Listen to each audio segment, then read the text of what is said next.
Hello aspirant. तो आज हम लोग बात करने वाले हैं रॉबर्ट क्लाइव के बारे में, क्योंकि कल के क्लास में हमने पंजाब, राजपूत, मराठा और ब्रिटिश के जो भारतीय अर्थव्यवस्था ब्रिटिश के काल में जो रही है और ब्रिटिश की जो नीतियाँ रही हैं उसके बारे में भी पढ़ लिया था। साम्राज्य विस्तार के लिए जो नीतियाँ रही थी, उसके बाद हमने वहाँ के ब्रिटिश के गवर्नर, बंगाल के गवर्नर, गवर्नर जनरल, इनके बारे में बात करने वाले थे। तो बंगाल के गवर्नर के बारे में हम लोग बात कर रहे थे। तो कल हमने बताया था विलियम हेजेस के बारे में। तो विलियम हेजेस प्रथम गवर्नर बने थे, लेकिन वो मान्यता प्राप्त नहीं थे।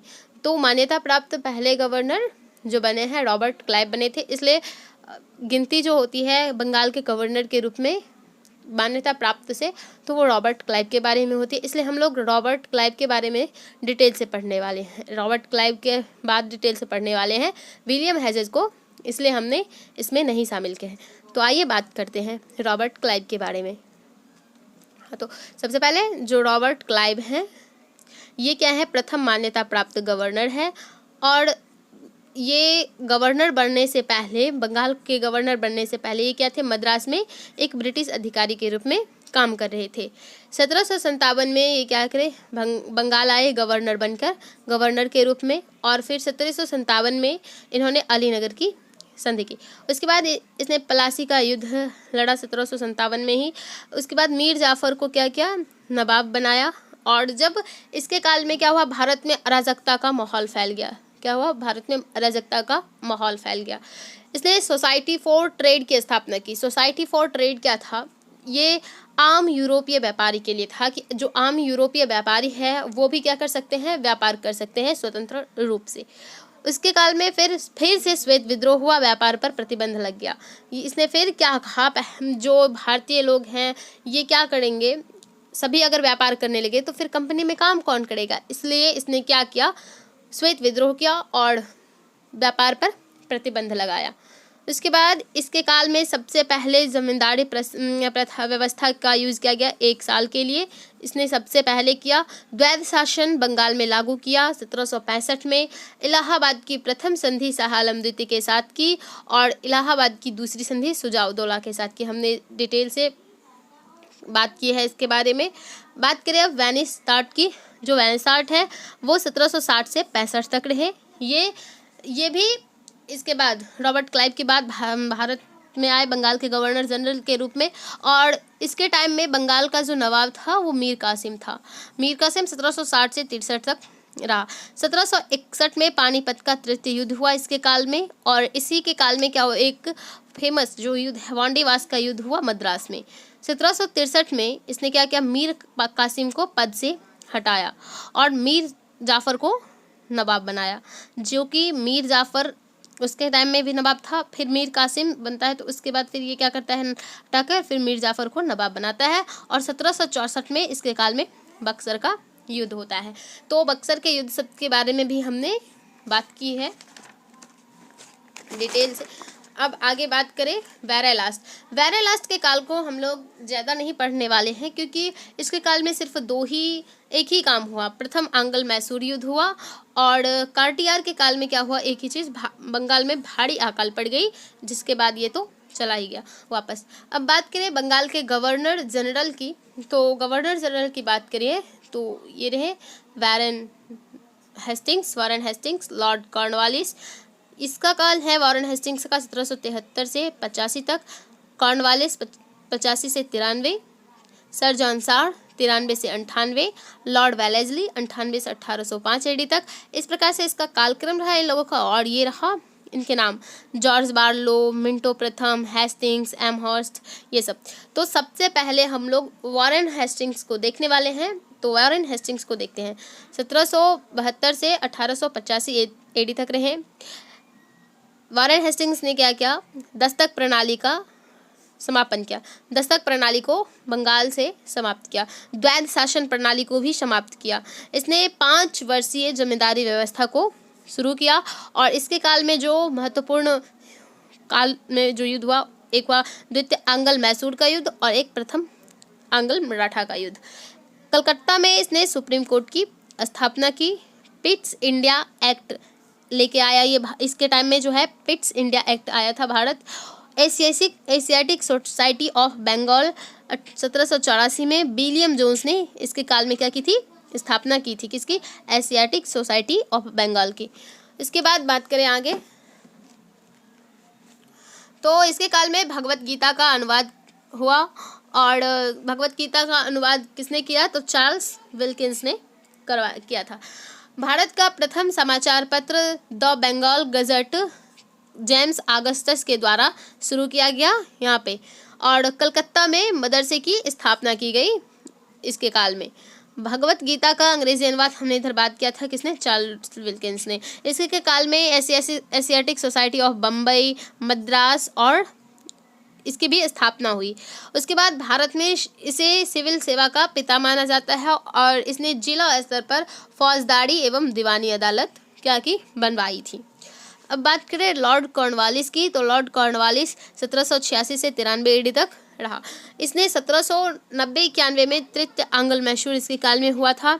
इसने भाग भी लिया था। इसने श्रीरंगपट्टनम की संधि टीपू के साथ की थी। इसने सिविल सेवा का विकास किया था। 1793 में इसने क्या किया था, भारत में सिविल सेवा लाया था।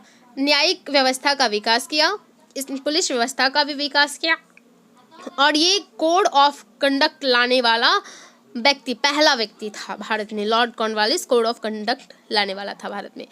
इसने कहा कि कोड ऑफ कंडक्ट जो है इसमें इसने कहा कि कोई भी जो व्यक्ति है या शासक है उसको, वो अधिकारी जो है वो उपहार नहीं लेंगे, जो अधिकारी हैं वो क्या करेंगे, उपहार नहीं लेंगे, अच्छा आचरण करेंगे, और जो भी भ्रष्टाचार करेगा उसके ऊपर कार्रवाई की जाएगी। भारत में इसे सिविल सेवा का पिता कहा जाता है। ठीक है, भारत में इसे क्या कहा जाता है, सिविल सेवा का पिता कहा जाता है। आगे बात करें, इसके काल में फिर स्थायी बंदोबस्त 1793 में बंगाल, बिहार व उड़ीसा में हुआ।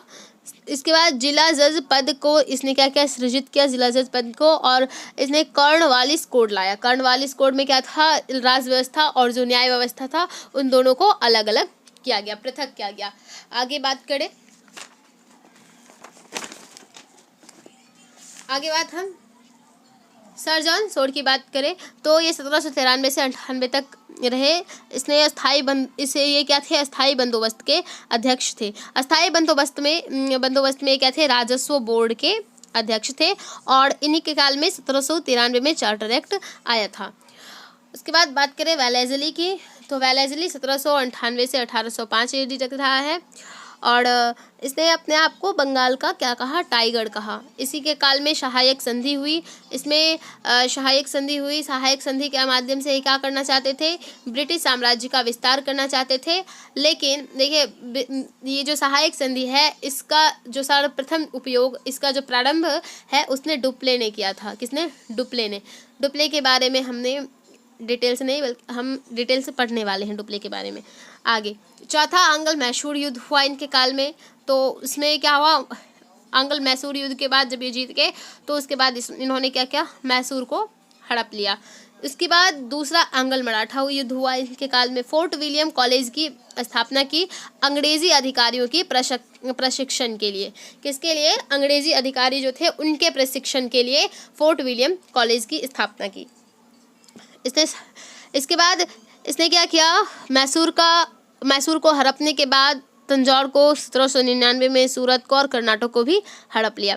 बात करें 1802 में फिर इसने क्या किया, मराठा के साथ सहायक संधि कर ली। सर जॉर्ज बार्लो की बात करें तो ये 1805 से 1807 AD तक रहे। इनके काल में वेलोर में क्या हुआ, 1801 में क्या हुआ, सिपाही विद्रोह हुआ था, और द्वितीय आंग्ल मैसूर युद्ध भी हुआ था, और इन्होंने दास व्यापार पर प्रतिबंध लगा दिया। क्या होता था, जो व्यक्ति थे उनको दास बनाया जाता था, फिर उनका क्या किया जाता था, व्यापार किया जाता था भारतीय व्यक्तियों का। तो इसने क्या किया, उस पर प्रतिबंध लगा दिया कि अब से कोई भी दास जो है उसका व्यापार नहीं किया जाएगा। आगे बात करें लॉर्ड मिंटो प्रथम की, तो ये 1807 से 13 AD तक रहे। इनके टाइम में जो पंजाब के शासक थे वो राजा रंजीत सिंह थे, और राजा रंजीत सिंह के साथ इन्होंने अमृतसर की संधि भी की थी। 1813 के चार्टर एक्ट में क्या किया गया, कंपनी का व्यापारिक अधिकार समाप्त कर दिया गया और ये रानी के हाथों में चला गया। कंपनी ने क्या किया था, इसने एक घोषणा की थी कि कंपनी क्या करेगी, प्रत्येक वर्ष 1 लाख क्या करेगी, खर्च करेगी किस पे, शिक्षा पे, किस पे, शिक्षा पे। लेकिन उसी टाइम क्या हो गया, ये आंग्ल प्राच्य विवाद हो गया। आंग्ल प्राच्य विवाद हो गया। इसमें कुछ लोग थे, उन्होंने कहा कि ब्रिटिश शिक्षा का जो माध्यम है वो अंग्रेजी होना चाहिए, लेकिन जो कुछ व्यक्ति थे उन्होंने कहा ये भारतीय भाषा पर क्या होना चाहिए, शिक्षा का जो माध्यम है वो भारतीय भाषा के आधार पर होना चाहिए। तो ब्रिटिश शिक्षा माध्यम रहना चाहिए, किसने कहा, मैकाले और बेंटिंक ने कहा। और शिक्षा भारतीय भाषा होना चाहिए, किसने कहा, प्रिंस ने कहा, विलियम जोन्स ने कहा और विल्किंस ने कहा। प्रिंसेस जो थी वो उन्होंने कहा। 1835 में फिर क्या होता है, बेंटिंक एक लोक शिक्षा समिति का गठन करता है और इसका अध्यक्ष मैकाले को बनाता है। फिर मैकाले क्या करता है, एक रिपोर्ट लेके आता है और उसका रिपोर्ट का नाम है मैकाले मिनट। वो मैकाले मिनट के नाम से एक रिपोर्ट लेके आता है। इसमें ये कहता है कि भाषा जो है वो अंग्रेजी ही रहेगी शिक्षा की, ठीक है। उसके बाद जो है बेंटिक, इसने कहा कि हम एक साथ सभी को क्या कर सकते हैं, अंग्रेजी शिक्षा नहीं दे सकते, क्योंकि इतने सारे लोग हैं तो एक साथ इनको अंग्रेजी शिक्षा नहीं दे सकते। तो फिर मैकाले क्या लेके आता है, शिक्षा का अधोमुखी निस्यंदन का सिद्धांत। ये सब जो फैक्ट्स हैं, ये सब क्या हैं, ये फैक्ट्स हैं, ये पीटी के दृष्टिकोण से इम्पोर्टेंट है एंड जितने भी वनडे एग्जाम्स हैं उनके लिए भी इम्पोर्टेंट है, इसीलिए ये छोटे छोटे पॉइंट याद रखिएगा। उसके बाद आते हैं लॉर्ड हेस्टिंग्स। ये 1813 से 23 तक रहते हैं। इसके काल में क्या होता है, हस्तक्षेप व युद्ध की नीति हेस्टिंग्स अपनाता है और इसके बाद ये मराठों के साथ युद्ध करता है। तृतीयांगल मराठा युद्ध होता है और फिर जीतने के बाद मराठाओं का विलय कर लेता है। थॉमस मुनरो इसके काल में क्या करता है, रैयतवारी व्यवस्था लेके आता है और इसके काल में हमने बताया कि तृतीयांगल मराठा युद्ध होता है। इसके बाद ये क्या करता है, पेशवा पद को समाप्त करता है। बाजीराव द्वितीय के जो पेंशन है उसको पेंशन बना दे के कानपुर निर्वासित कर देता है। जब बाजीराव द्वितीय को क्या करता है, पेशवा को पद को समाप्त करता है, जब इसको हरा देता है उसके बाद, और उसको पेंशन देकर कानपुर निर्वासित कर देता है। बाजीराव द्वितीय जो है नाना साहेब को गोद लिए रहते हैं क्योंकि इनका कोई पुत्र नहीं होता है। धोधू पंत उनका असली नाम होता है नाना साहेब का। तो उनके पुत्र को क्या किया जाता है, शासक नहीं माना जाता है क्योंकि वो उनको गोद लिया गया था। और उस टाइम में जो है राज्य हड़प की नीति चलाई गई थी, जिसके तहत अगर दत्तक पुत्र है तो वो शासक नहीं माना जाएगा। इस टाइप से नीति लाई गई, क्यों, साम्राज्य विस्तार के लिए। आगे बात करें, आगे हम लोग बात करने वाले हैं, इन्होंने क्या किया, फिर पुणे को अधिग्रहित कर लिया, पूना का भी अधिग्रहण कर लिया। इसके बाद पूना जो था वो पेशवा के संदर्भ में रहता था, पेशवा की साइड में था, तो इसको भी अधिग्रहण करके मुंबई प्रेसिडेंसी में मिला लिया, जो कि इनकी प्रेसिडेंसी थी। इसके बाद 1823 में इन्होंने क्या किया, बंगाल में कॉफ़ी प्लांट लगाई। लॉर्ड एमहर्स्ट फिर 1823 से 28 तक रहे। ये बंगाल के अगले गवर्नर बने। हेस्टिंग्स के बाद 1824 से 26 के बीच इनके काल में बर्मा का युद्ध हुआ। किसका, प्रथम बर्मा का, जो म्यांमार बर्मा है उसका युद्ध हुआ। इसके टाइम में 1825 में राजा राम मोहन रॉय ने क्या की थी, वेदांता कॉलेज की स्थापना की थी। वेदांता कॉलेज की स्थापना 1828 में फिर जो राम मोहन राय जी हैं ये ब्रह्म समाज की स्थापना करते हैं। किसकी, ब्रह्म समाज की स्थापना करते हैं और फिर ये राष्ट्रवाद का सिद्धांत देते हैं। 1826 में इन्होंने क्या किया, भरतपुर को भी हड़प लिया। लॉर्ड एमहर्स्ट ने क्या किया, भरतपुर को हड़प लिया, जो कि जाटों की राजधानी थी। उसके बाद इसके काल में 1824 में बैरकपुर का विद्रोह हुआ। अब बात करें, हमने इधर बंगाल के गवर्नर जनरल को कवर कर लिया। अब बात करते हैं भारत के गवर्नर जनरल की। तो भारत के गवर्नर जनरल में सबसे पहले है लॉर्ड विलियम बेंटिक। कौन है, लॉर्ड विलियम बेंटिक। उसके बाद Charles Metcalfe, Lord Auckland, Ellenborough, Hardinge प्रथम, डलहौजी और कैनिंग। ठीक है, इनके काल की बात करें तो 1818 से 35, 1835 से 36, 36 से 42, 42 से 44, 44 से 48, 48 से 56 और 56 से 62 है। ये इसका कालक्रम है। और ये जो कालक्रम और जो ये नाम है, ये जो सीरियल वाइज नाम है, ये बहुत ही इम्पोर्टेंट है, क्योंकि क्वेश्चन में पूछ देता है कि भारत के गवर्नर जनरल को कालानुक्रम व्यवस्थित कीजिए, तो उसमें हमें क्या करना पड़ता है, उसको बैठाना पड़ता है। तो अगर आपको ये डेट अच्छे से याद रहेंगे तो आप उसको क्या कर सकते हैं, अच्छे से हल कर सकते हैं उस प्रश्न को, ठीक है। तो इसको भी याद करिएगा अच्छे से। आगे बात करें विलियम बेंटिक की, तो ये 1828 से 35 AD तक रहे। ये जो है भारत के सबसे उदार एवं ज्ञानी जनरल थे। क्या थे? भारत के सबसे उदार व ज्ञानी जनरल।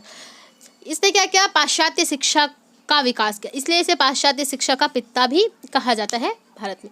1829 में राम मोहन रॉय की सहायता से, राजा राम मोहन राय जी की सहायता से क्या करते हैं, सती प्रथा को समाप्त करते हैं। तो सती प्रथा क्या है? ये जो सती प्रथा है, इसमें क्या किया जाता था, जो औरतें थी जब उनके पति मर जाते थे तो औरतों को उनके पति के साथ ही जिंदा जला दिया जाता था, तो इसी को सती प्रथा कहा जाता है। इसने 1804 में बलि प्रथा को भी समाप्त किया, और पहले भी ये क्या था, बलि प्रथा अवैध ही था। यहाँ पे बाल बलि प्रथा है। इसके बाद बात करें, इसने 1829 से 37 के काल में ठगी प्रथा को समाप्त किया, जो लोग ज़्यादा ठग रहे थे उसको समाप्त किया। इसके काल में खासी का विद्रोह हुआ। 1833 का जो चार्टर एक्ट है वो इसी के काल में आया, और 1833 के चार्टर एक्ट में भी बहुत सारे बदलाव हुए। 1831 में मैसूर को इसने क्या क्या हड़प लिया पूर्ण रूपेण। अंग्रेजी को आधिकारिक भाषा के रूप में मान्यता दी। अंग्रेजी को क्या क्या आधिकारिक भाषा बनाया, कोई पढ़ेगा तो वो अंग्रेजी भाषा में ही पढ़ेगा। इसने प्रथम मेडिकल कॉलेज की स्थापना कलकत्ता में की। 1833 से 35 की बात करें तो ये भारत के प्रथम गवर्नर जनरल बने। भारत के प्रथम क्या बने? गवर्नर बने। पहले बंगाल के ये क्या थे? ये बंगाल के पहले ये क्या थे? भारत के गवर्नर बनने से पहले ये क्या थे? अंतिम बंगाल के अंतिम गवर्नर थे, और इसके बाद ये भारत के गवर्नर जनरल बने। इसके बाद बात करें चार्ल्स मैटकॉफ की, तो ये 1835 से 36 तक रहे। इसने क्या किया? मैकाले के शिक्षा के प्रावधान को आगे बढ़ाया। मैकाले का जो शिक्षा प्रावधान था, मैकाले मिनट, उसको क्या किया? आगे बढ़ाया। इसने प्रेस से प्रतिबंध हटा दिए। प्रेस पे क्या किया गया था? प्रतिबंध लगाया गया था, उसको हटा दिया, इसलिए इसको क्या कहा जाता है? प्रेस का मुक्तिदाता कहा जाता है। ओके, आगे हम बात करने वाले हैं ऑकलैंड की। बात करें तो ऑकलैंड का जो काल है वो 1836 से 42 तक रहा है। ऑकलैंड ने क्या किया था? ग्रैंड ट्रंक सड़क का निर्माण करवाया था।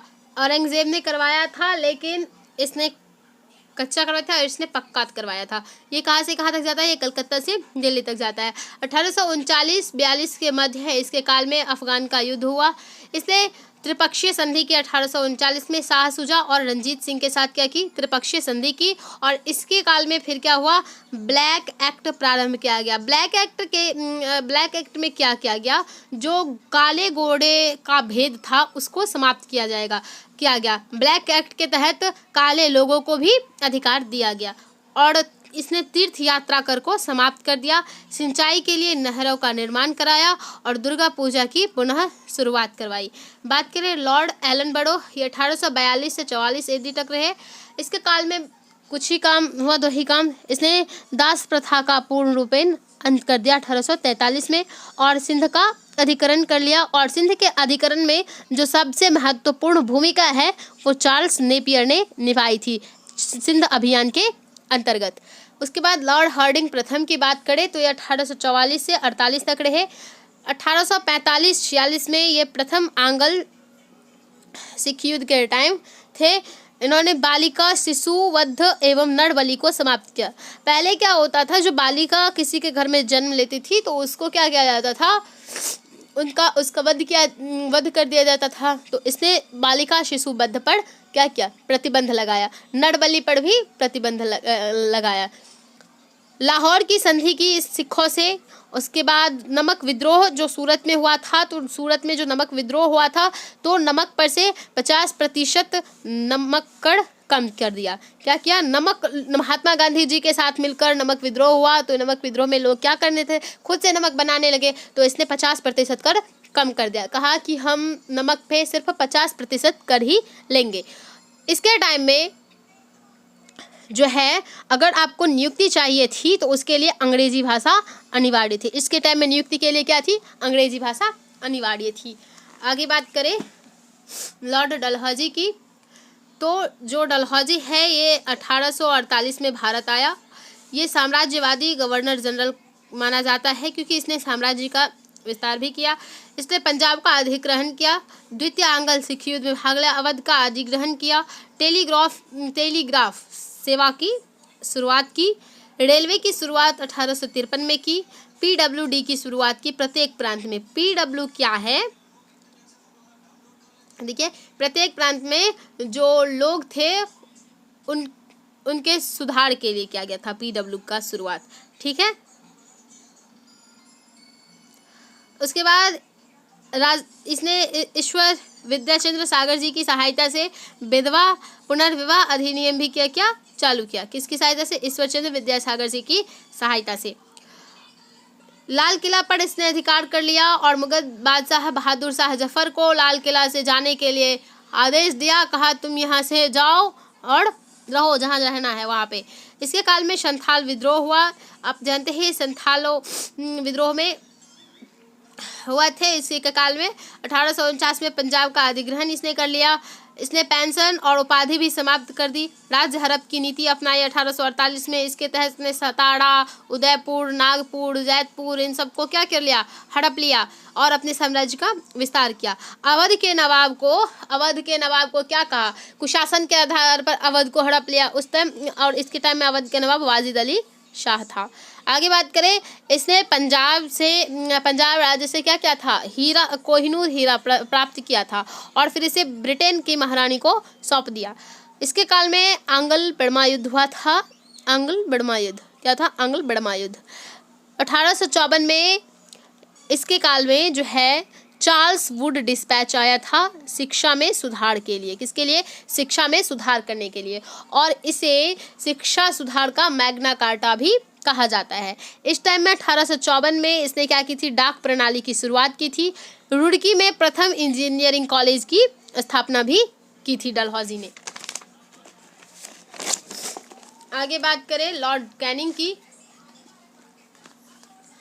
तो ये 1856 से 62 तक रहा। भारत के ये अंतिम गवर्नर है। उसके बाद ये भारत के प्रथम वायसराय बने। जब हम बात करेंगे भारत के वायसराय के बारे में तब देखते हैं। ये ब्रिटिश महारानी, इसके टाइम में जो ब्रिटिश महारानी थी वो विक्टोरिया थी, और जो ब्रिटिश प्रधानमंत्री था वो पामस्टीन था। 1857 की क्रांति का आरंभ जो है किन कारणों से हुआ? 1857 की जो क्रांति थी वो ब्रिटिश के चरित्र और उसकी जो नीतियां थी उसका परिणाम था, क्योंकि इनके चरित्र अच्छे नहीं थे, इनकी नीतियां भी अच्छी नहीं थी। इसके कारण 1857 का क्या हुआ था? युद्ध हुआ था। देखिए, जब राज हड़प की नीति शुरू हुई थी उसी टाइम से क्या हुआ था? युद्ध शुरू होने की आशंका थी और युद्ध शुरू हुआ। 1857 के विद्रोह को लॉर्ड कैनिंग ने क्या किया? दबा दिया पूर्ण रूपेण। फिर क्रांति के बाद 1857 की क्रांति के बाद इसने क्या किया? इलाहाबाद में एक दरबार का आयोजन किया और फिर 1 नवंबर 1858 को जो महारानी ने उद्घोषणा किया था उसे इलाहाबाद के दरबार में पढ़कर सुनाया गया। इस उद्घोषणा में क्या सब था? तो इस उद्घोषणा के अनुसार क्या किया गया? जो डलहौजी ने राज हड़प की नीतियां लागू की थी उसको समाप्त किया गया। ब्रिटिश शासन का जो नियंत्रण था कंपनी का, वो कंपनी के हाथों में ना होकर महारानी को सौंप दिया गया। जो गवर्नर जनरल था उसे भारत का वाइसराय बनाया गया। इसके महारानी के उद्घोषणा के अनुसार क्या की गई? 3 विश्वविद्यालय की स्थापना की गई, मुंबई, कलकत्ता और मद्रास में। भारतीय दंड संहिता लागू किया गया। 1861 में भारतीय अधिनियम परिषद एवं आपराधिक संहिता लागू किया गया। भारत में उच्च न्यायालय अधिनियम लाया गया। बंगाल में नील विद्रोह का समापन किया गया। भारत में आर्थिक सुधार प्रारंभ किए गए, क्योंकि भारत की जो आर्थिक व्यवस्था थी वो भी क्या हो गई थी? कमजोर होने लगी थी, तो उसको फिर क्या किया गया? आर्थिक सुधार को प्रारंभ किया गया। इसमें इसने क्या किया? इसके अनुसार इसमें क्या किया गया, नई एक बंदूक बनाई गई अंग्रेज़ों के द्वारा, इनफील्ड राइफल। इसमें क्या कहा जाता है कि इसमें जो था इसके कारतूस में क्या था, गाय एवं सूअर की चर्बी लगी होती थी। और इसके टाइम में जो सिपाही थे वो तो हिंदू और मुस्लिम दोनों थे, तो इसने क्या किया, गाय एवं सूअर की चर्बी लगी होती थी, इसके कारण भी बहुत विद्रोह हो गया। जो इसके कारण में जिसके पास भी 500 से अधिक रुपए होते थे उस पर क्या करता था, 5% कर लगा देता था। अब हम बात करने वाले हैं भारत के वायसराय के बारे में। तो भारत के वायसराय की बात करें तो सर्वप्रथम लॉर्ड कैनिंग रहा, उसके बाद एल्गिन प्रथम, sir John Lawrence, Lord Mayo, Northbrook, Lytton, Ripon, Dufferin, Lansdowne, Elgin, Curzon, Minto, Hardinge, Chelmsford, Reading, Irwin, Willingdon, Linlithgow, Wavell और माउंटबेटन। इसको लॉर्ड कहने की ज़रूरत नहीं है क्योंकि भारत में ये लॉर्ड नहीं था, बल्कि बहुत ही क्रूर तरीके से काम किया इन लोगों ने। बात करें इनके बारे में तो इनका काल इस प्रकार से रहा। आप इनके काल को अच्छे से याद करिएगा क्योंकि ये एग्ज़ाम में भी बहुत ही इम्पोर्टेंट होता है। पहली बात करें लॉर्ड एल्गिन प्रथम की, तो ये 1862 से 63 तक रहा। इसके काल में क्या हुआ, जमैका एवं ये भारत आने से पहले, भारत का वायसराय बनने से पहले क्या था, जमैका और कनाडा में क्या कर रहा था, गवर्नर जनरल के रूप में ये था, वहाँ पे काम कर रहा था। इसके काल में वहाबी आंदोलन हुआ जिसका इसने क्या कर दिया, दमन कर दिया। 1863 में शिमला में इसकी मृत्यु हो जाती है। फिर सर जॉन लॉरेंस की, तो टेलीग्राफ सेवा को इसने क्या किया, यूरोपियों से जोड़ा और 1865 में 3 उच्च न्यायालय मुंबई, मद्रास व कलकत्ता की स्थापना की। इसने नहर एवं रेलवे का विकास किया। 1857 के टाइम क्रांति के समय ये क्या था, पंजाब का गवर्नर था। इसके काल में 1885 में भूटान से युद्ध लड़ा गया। इसने हस्तक्षेप की नीति अपनाई, जैसे कि और लोग हस्तक्षेप करते थे, इसने हस्तक्षेप की नीति अपनाई। इसके काल में 2 बड़े अकाल पड़े, उड़ीसा में 1866 में और बुंदेलखंड में 1868-69 में। इसने एक अकाल आयोग का गठन किया, उसमें जो अध्यक्ष है वो हेनरी कैंपबेल को रखा गया। अब बात करें लॉर्ड मेयो की, तो ये 1870 में आया, केंद्रीय व प्रांतीय व्यवस्था लेके आया। इसने काठियावाड़ में राजकोट विश्वविद्यालय की स्थापना की, काठियावाड़ के राजकोट में विश्वविद्यालय की स्थापना की, जयपुर में मेयो कॉलेज की स्थापना की, इलाहाबाद में केंद्रीय कॉलेज की स्थापना की। पहली बार इसके टाइम में क्या किया गया, जनगणना का शुरुआत किया गया। इसके टाइम में पंजाब में कूका आंदोलन हुआ जिसमें नेता कौन था, राम सिंह कूका। इसमें क्या कौन था नेता, राम सिंह कूका। अब बात करें नॉर्थब्रुक के बारे में, तो ये 1872 से 76 तक रहा। इसके काल में इनकम टैक्स को समाप्त कर दिया इसने। इसके काल में बिहार व बंगाल में भारी अकाल पड़ा। 1875 में मुंबई में दयानंद सरस्वती जी ने आर्य समाज की इसके काल में स्थापना की और 1875 में अलीगढ़ का आंदोलन हुआ। अब बात करें लॉर्ड लिटन के बारे में, तो ये 1876 से 80 तक रहा। इसके काल में क्या किया गया, सिविल सेवा में उम्र घटाकर 21 साल से 19 साल कर दिया गया। 1877 में जो है विक्टोरिया को दिल्ली के दरबार में बुलाया गया और दिल्ली का दरबार आयोजित किया गया विक्टोरिया महारानी के लिए। 78 से 80 की बात करें तो इसके काल में दूसरा आंग्ल अफगान युद्ध शुरू हुआ।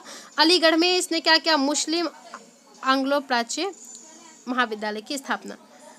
1878 में आर्म्स एक्ट पास किया और अकाल आयोग की स्थापना की। 1870 में रिचर्ड एस्टेंचो की अध्यक्षता में। 1878 में वर्नाकुलर प्रेस एक्ट आया और इसने क्या किया, स्थानीय भाषा में समाचार पत्र को प्रतिबंधित कर दिया और अंग्रेजी भाषा में जो समाचार पत्र थी उन पर बैन नहीं लगाया, बल्कि जो स्थानीय भाषा में जितने भी समाचार पत्र थे उन पर क्या कर दिया, बैन लगा दिया। बात करें लॉर्ड रिपन के बारे में, 1880 से 84 तक रहे।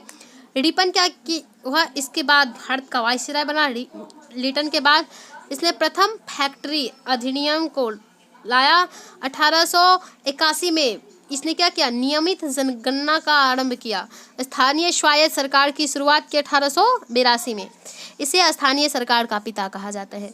इसने शिक्षा पर हंटर आयोग की नियुक्ति की शिक्षा के विकास के लिए। 1883 में इसने अकाल संहिता लागू किया। क्यों, ये जो बार बार अकाल पड़ता था उससे राहत के लिए।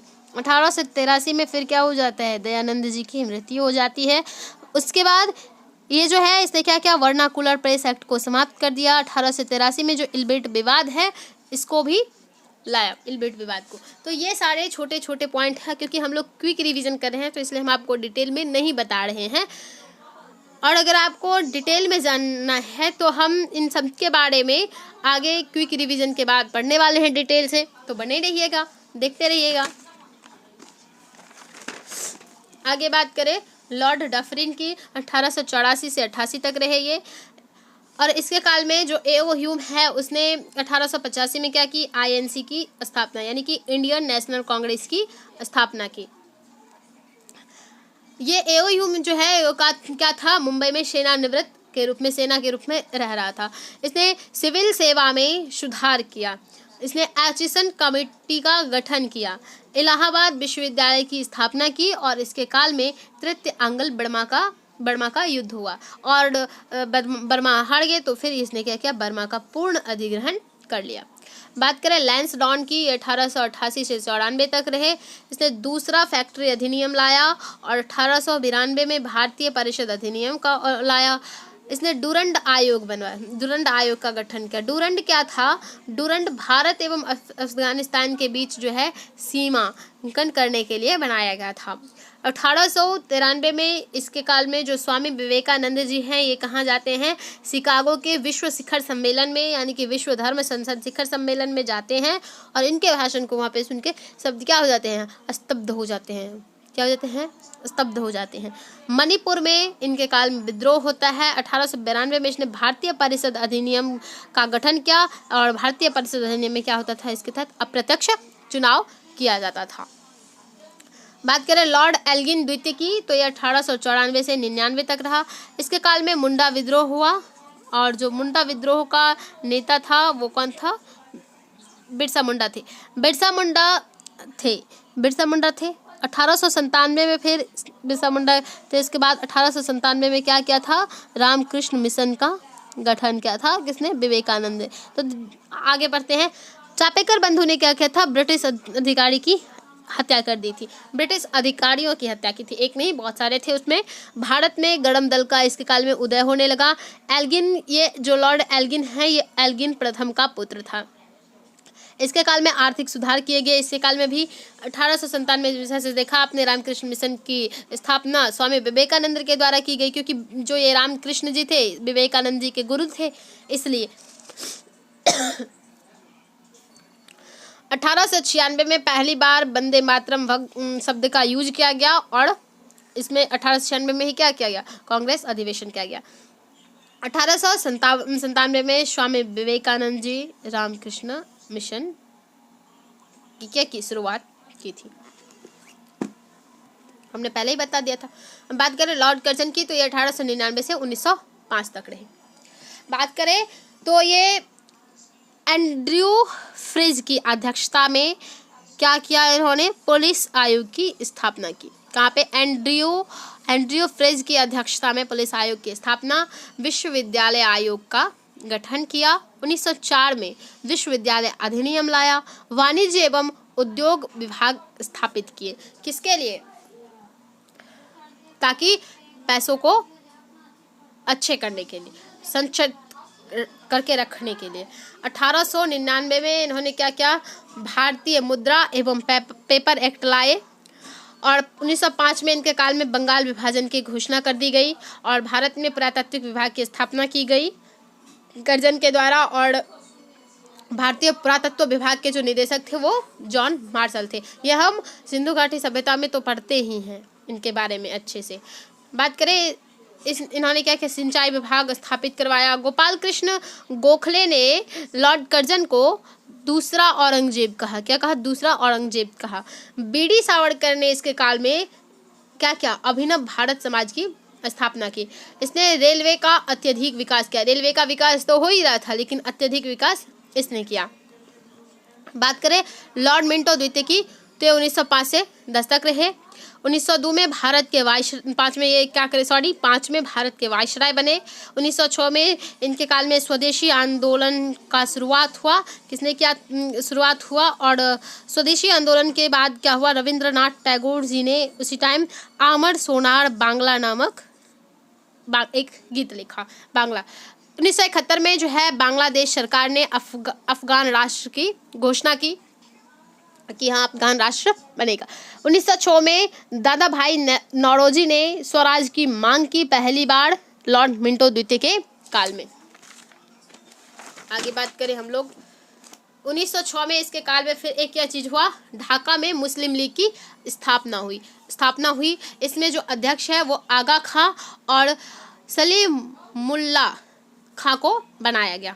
1907 में सूरत फूट एंड कांग्रेस अधिवेशन हुआ। मार्ले मिंटो सुधार हुआ इसके काल में। किसके काल में? मिंटो के काल में। लॉर्ड हार्डिंग द्वितीय की बात करें तो 10 से 16 तक रहे।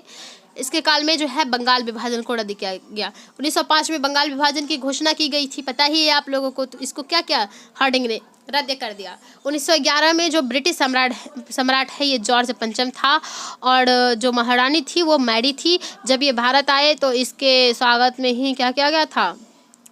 राष्ट्रगान गाया गया था। और राष्ट्रगान का जो है किसने लिखा था? टैगोर जी ने। ठीक है।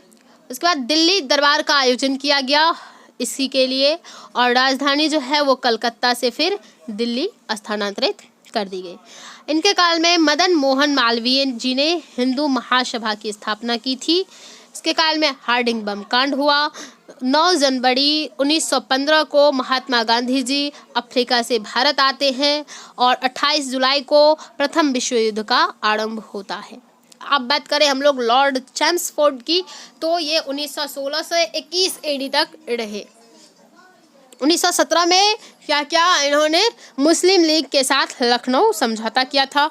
होम रूल आंदोलन तिलक और एनी बेसेंट जी के नेतृत्व में किया गया। महात्मा गांधी जी ने चंपारण सत्याग्रह किया। खेरा एवं अहमदाबाद का आंदोलन किया। 1918 में चंपारण सत्याग्रह किया। 1919 में मॉन्टेग्यू चैम्सफोर्ड सुधार लाया गया। ये क्या था? इसे भारतीय शासन अधिनियम भी माना जाता है। 1919 का भारतीय शासन अधिनियम। इसके काल में रॉलेट एक्ट लागू किया गया। इसे रॉलेट एक्ट को काला कानून भी कहा जाता था, क्योंकि ये जो रॉलेट एक्ट था ये बहुत ही बुरी एक्ट थी। इसके बारे में हम लोग बात करने वाले। हम एक शो लेके आएंगे, संडे शो। ऐसे ही इसमें हम आप लोगों को जितने भी राष्ट्रीय आंदोलन हैं, जनजातीय विद्रोह हैं, जो भी इम्पोर्टेंट है उनके बारे में एक सीरीज रखे हैं, उसमें डिटेल से पढ़ाएंगे। अब इस संडे नहीं तो अगले संडे से हम लोग इस सीरीज को स्टार्ट करेंगे। बात करें इसके बाद, इसके काल में जलियांवाला बाग हत्याकांड हुआ। खिलाफत आंदोलन की शुरुआत हुई। 1 अगस्त 1920 को असहयोग आंदोलन हुआ। सैडलर आयोग की स्थापना की गई। क्या चीज़? सैडलर आयोग की स्थापना। गुजरात में गांधी जी ने इसके काल में साबरमती आश्रम को क्या स्थापित किया था। साबरमती कौन थी? इनकी माता थी। अब आगे बात करें लॉर्ड रीडिंग की। 1921 से 26 तक रहे लॉर्ड रीडिंग। इनके काल में मोपाला का विद्रोह 1921 में हुआ। मोपाला कहाँ पड़ता है? केरल में।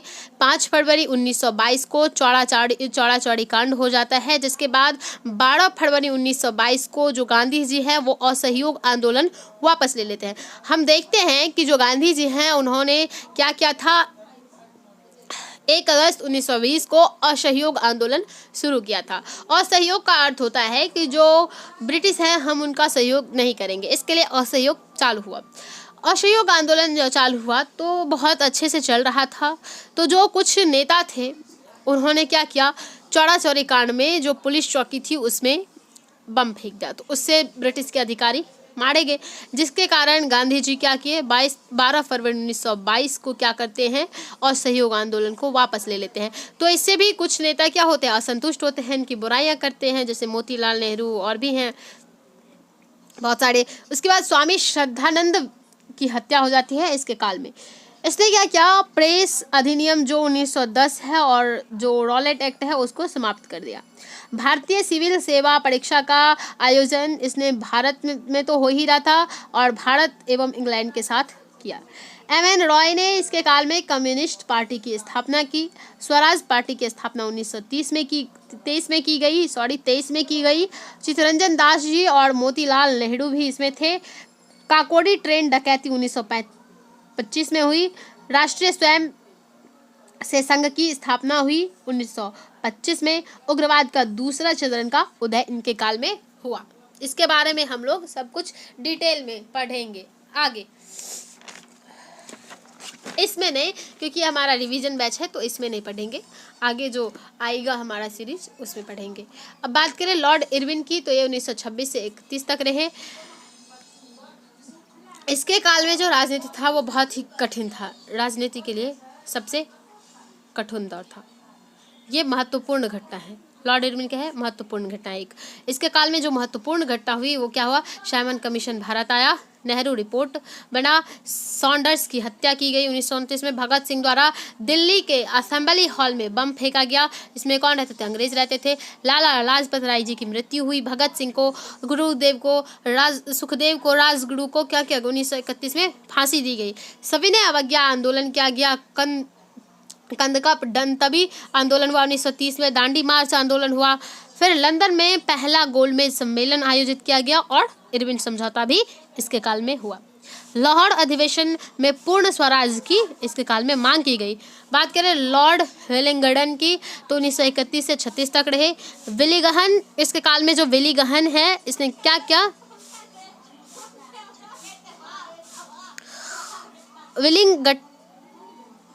विलिंगडन होगा। ये 1931 से 36 तक वाइसराय और गवर्नर जनरल रहा। द्वितीय एवं तृतीय गोलमेज सम्मेलन इसके काल में हुआ। सविनय अवज्ञा का पुनः संयोजन किया गया। रैमसे द्वारा सांप्रदायिक पुरस्कार 1935 में और पूना पैक्ट 1932 में शुरू हुआ। भारत सरकार अधिनियम 1935 लागू किया गया और जो भारत से है बर्मा का अलग होना इसी के काल में हुआ था। Thank you. आज के लिए बस इतना ही। कल के क्लास में हम इससे आगे बात करने वाले हैं, एक दो और जो वाइसराय बचे हैं उसके बारे में, और कोशिश रहेगी कि कल जो है आधुनिक भारत के इस क्विक रिवीजन को समाप्त कर दिया जाए।